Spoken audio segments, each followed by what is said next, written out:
Alors, je suis Kevan, cofondateur du studio River avec Pierrick Selva. On a monté l'agence il y a à peu près 5 ans.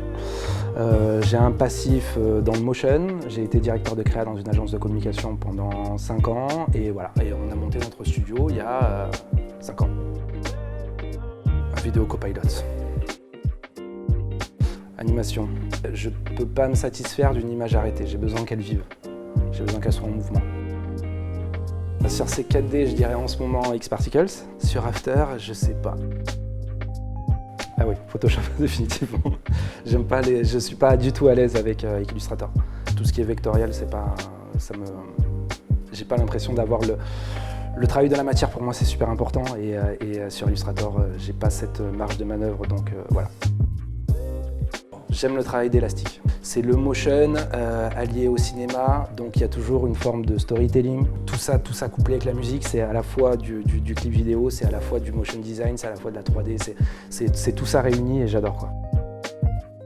Je suis dans l'entre-deux en ce moment, donc du coup je vais dire les deux.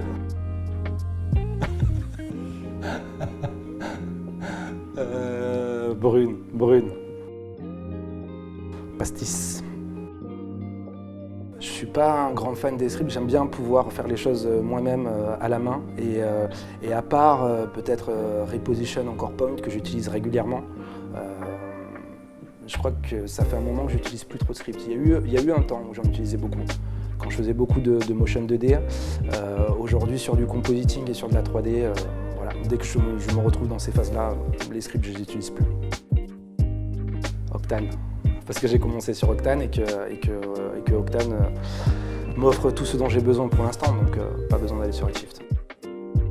Je dirais que je suis plus Instagram, mais on se met à LinkedIn, beaucoup, de plus en plus. Autodidacte. Très peu d'études dans le motion, pratiquement aucune en fait. J'ai fait une année à Gobelin, mais rien à voir avec le motion. J'étais dans le multimédia et l'animation classique.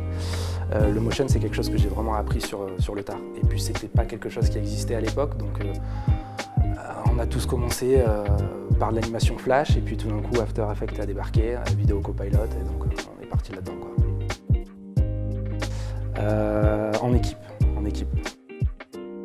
Le projet de mes rêves, ça serait qu'on m'appelle et qu'on me dise voilà, ta carte blanche pour créer un court métrage de SF. Voilà, ça serait un kiff où tu es limité par aucune technique. Tu peux faire du live action, tu peux faire de la 3D, tu peux faire du tracking, tu peux faire tout ce que tu veux. Et voilà, et on a une idée et maintenant c'est à toi de la mettre en image. Voilà, ça serait vraiment un vrai kiff. Passion et peut-être beaucoup de travail, hein, c'est sûr, mais du coup, voilà, une passion qui prend le pas sur le travail et qui ne devrait pas tout le temps parce que ça demande énormément d'énergie et que du coup on y consacre beaucoup trop de temps. Le motion c'est cool mais c'est dur. Workaholic, mais alcoolique un peu aussi.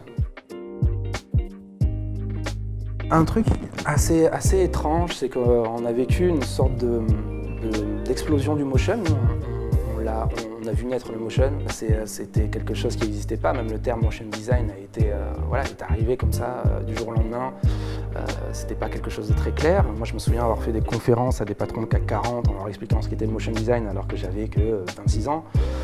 Donc ça a été vraiment une grosse nouveauté. Je pense que tout le monde s'est rué dessus. Ça a été quelque chose de très bien au début et ça a permis de simplifier des messages qui étaient pas évidents ou un peu indigestes.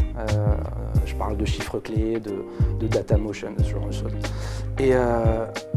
Et puis voilà, cette explosion, cette bulle, elle a pas été aussi incroyable que ce qu'on pensait. En tout cas, elle n'a pas duré autant de temps. Et puis voilà, puis tout le monde s'est rué sur le motion. C'est devenu une sorte de ruée vers l'or. Les graphistes sont, qui voyaient leur métier aussi un petit peu déconsidéré à cause du motion, sont mis à faire du motion. Donc il y a eu une explosion de la bulle motion, à un point qu'aujourd'hui on est arrivé à un stade un petit peu de flou sur ce que c'est véritablement le motion. Et je pense que tous les métiers le vivent, le développement l'a vécu, le graphisme l'a vécu, la photographie l'a vécu, le cinéma l'a vécu aussi. Il faut un temps pour que les choses se rationalisent. Et aujourd'hui, on est dans une forme de surenchère. Il y en a peut-être un peu trop, et où je pense que les annonceurs, les agences, les marques ne savent pas tellement comment se positionner par rapport à ça.